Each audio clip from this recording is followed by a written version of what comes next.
Biləcəri qəsəbəsi Xurşudvanın Natəvan küçəsindəyik. Bir neçə gün əvvəl yağan intensiv yağışlar nəticəsində Biləcəri qəsəbəsində yerləşən gördüyünüz bu ağacın da kökündən çıxıb yerə aşması müşahidə olunur. Qeyd edək ki, ağacın aşması nəticəsində ərazidən keçən elektrik xətlərinə və bir mərtəbəli yaşayış binasına da zərər dəyib. Ondan əlavə onu da qeyd edim ki, elektrik xətləri gedən işıq dirəyi də aşaraq burada fövqəladə vəziyyət yaradıbdır. Bu da burada yaşayan sakinlər üçün təhlükə mənbəyi demək olar ki, hadisə nəticəsində elektrik enerjisinin verilməsində də fasilələr yaranır.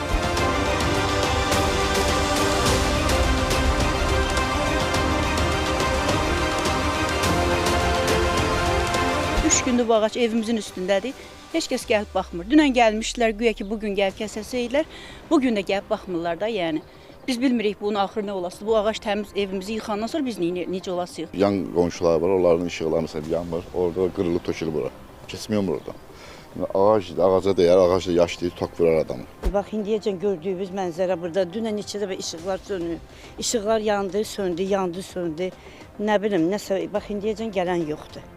Ona görə biz məlumat vermək istəyirik ki, qorxulur, buradan uşaqlar keçir. Dünən neçə də bu uşaqları qovlamışıq. Tok var orada, yağış da yağmışdı. Dedi, uşaqları tok vura bilərdi də.